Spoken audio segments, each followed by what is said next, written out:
This is the third part, and I'll be talking about niche items and trinkets. And I didn't talk about miners before, so that's actually very important. I don't think a lot of people know. I play Conflict and Strife as a base miner pretty much always, and the reasoning behind it is the damage value you get, and also it's the most hybrid and the most efficient and effective miner you can have. So pretty much play conflict rank 3 in all cases unless something's really weird happening. Well of the Existence is the most healing efficient miner, and it's the best type of healing you can get, which is basically whenever somebody's in danger, and that's like below 50%. So Well of the Existence typically does around 5% of my healing in dungeons. I do remember cases when I did like 7, maybe even 8, so I don't really think swapping out of well for something like ERT minor is viable in most cases, just because having healing where it's needed actually gives you more damage than rather having some random proc that you don't like actually need or can't get full value from. So I prefer going with well. It's very reliable and very effective. But if you do want to go for more damage and cases like Shine Last Boss, or not Shine Last Boss, like Shining as a whole, there's not a lot of tank healing to be done, and you kind of know in advance when the damage is gonna come, and that's really in the first part of the dungeon where the tank is getting destroyed by the casters, but you kind of know already, like with AoE stops and single target kicks and so on, when the damage is coming, so you're kind of ready. And in those cases, you want to play Artifice of Time. And like I said before, haste is really strong on AoE and even on single target. It's at 24% haste for me. It's very close to crit inverse. So even on single target, haste is really strong. This has roughly 65-70% uptime on yourself. I haven't checked for others because there's no easy way to check. I would have to look, but I don't do that. So Artifice of Time is also amazing for classes such as Prot Warrior. They're decent for DH and Windwalker mods. Not so good for rogues, but other people in the party benefit from this one. So this should be the default DPS choice. As a miner, if you need a second DPS miner besides Conflict.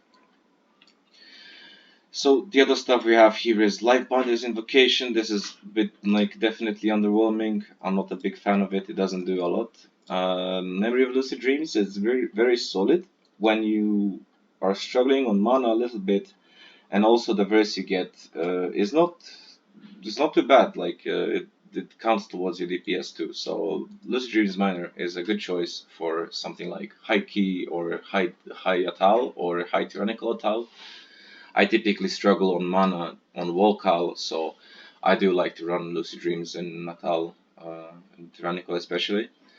And then you have ERT.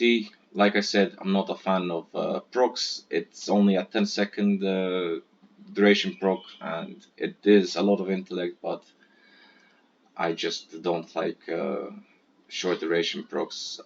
It's really hard to get full value from, and rather play with something reliable and consistent such as Artifice or Well rather than this one.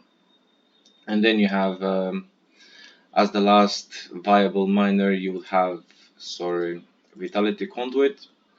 This one is actually like does a lot, and this is where you want when you want to have more single target healing, but you don't overheal a lot, so your well doesn't get charged up.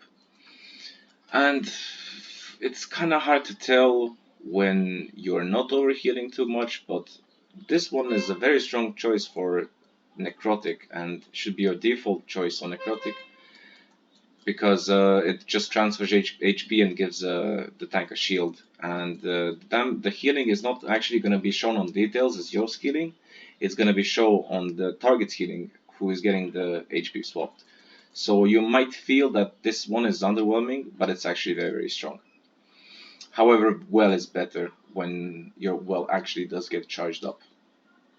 that's it for miners. So getting onto niche items, and by niche items I really mean the Ajara items. So these gloves can do up to 700-800k damage, which is about 1.5% of my damage, and for item that has amazing stats, it's very strong, and in my opinion it's always worth to play these gloves, unless you have like 20 item level higher with a socket.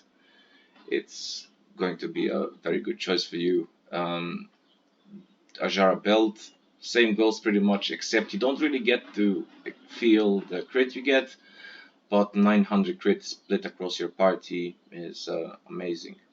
And finally, there's the Ajara staff. I do have it at 430, and I played with it for quite a bit before I had got these weapons. I played 430 with socket over 440 staff from Temple, and the reason is very good stats, obviously, and the effect is insanely strong, but you do need to set up for it. And unless you're gonna use it on a pack. If you want to use it on a boss, and what comes to mind is Shrine last boss, like that's where you would like to use it. The problem with this one is that you need 45 seconds to get yourself from full mana to 0 mana or 10% mana just by spamming F-Flow, which is your highest mana cost spell. So preparing 45 seconds for this one just by doing something completely useless is not really viable, right? So you do wanna if you do play around it, the setup needs to be like on point, and if you fail to set up for it properly, then you're gonna be suffering a loss in terms of your damage and healing. So if you do have it, I would gladly sacrifice 10 item levels even on weapons for the effect, but for me it's just not worth. If I had a 440 staff with socket, I would for sure play it. Um, and yeah, finally trinkets. As far as trinkets go, there's like the three best choices. The Nautilus, which is the best for AoE damage, there's no debate on this one. And then you have Lure for single target and Cycloblast for single target. And the problem most people have, myself included, is that they have a card at a lower item level, 430 for me with bad stats, and then they have a 445 Lure or something from Mythic, right? And they just end up playing the Lure for the intellect, which is a technically correct choice, but the problem with the Lure is that it does inefficient damage outside bosses, and although bosses is where your damage really matters the most, and because most of the Druid damage comes from Sunfire and passive stuff, so you do want to make up for it on bosses, and this is where you're gonna be saving your group the most time as a healer. But on trash, it can hit completely random and wrong targets, so Lure is not that great. However, Cycloblast is something you have full control of. It's gonna do more damage than the Lure, and it's gonna do like less in terms of the stats you get, but it's like as a trinket in itself, it will outperform the Lure in pretty much every case, unless you have a really bad card and a really good Lure. So the choice a lot of the times comes down to Nautilus versus the punch card versus the Cycloblast, and I do honestly believe that it's full int if you play Nautilus over Cycloblast in pretty much any case than Freehold. Even AoE heavy dungeon like Ataldazar or Underoath, your damage of the swords doesn't really matter, and in other packs like on the left side around Yasma, you do want to hit the juggernauts in the first place because they're gonna be the last ones to die. And then in a dungeon where you have 30 minutes to finish and there's 4 bosses, which actually take some time to kill, Cycloblast is just gonna be much better. So you should be playing this one a lot of the times, unless you just have an insane Nautilus and a bad card. But Cycloblast is just better. Even in Underworld, obviously the most challenging part of the dungeon is the second boss room with the swarmers, and that's where this one really shines.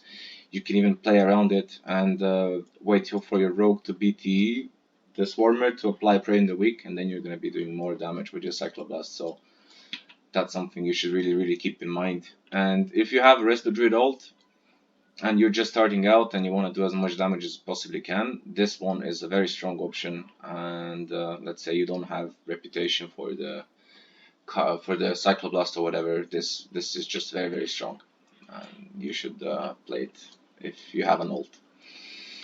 And as far as the other quote unquote traditional trinkets go, like Fuse and Conch, um, like I said, I'm not a big fan of on use or procs as far as stats go, just because it's very hard to get value from it. And with a trinket being on a 2 minute cooldown, such as this one, it's very unlikely that you get like good uses of it in the dungeon. Maybe you can get like 5, 6, 7 good uses, but you can never get full value from it. So I'm not a big fan of this, and it just I believe, or my philosophy is that you should be getting your healing from your passive stats, your gems, your enchants, and just your gear, and then you should be aiming towards doing so much, doing your damage with trinkets and traits. And it's been working for me very well, and I think it will work for you too. So that's my 2 cents on this. And finally, if you wanna discuss these things in detail, or if you want to schedule some coaching, you can DM me on Discord. Thank you very much, and see you around.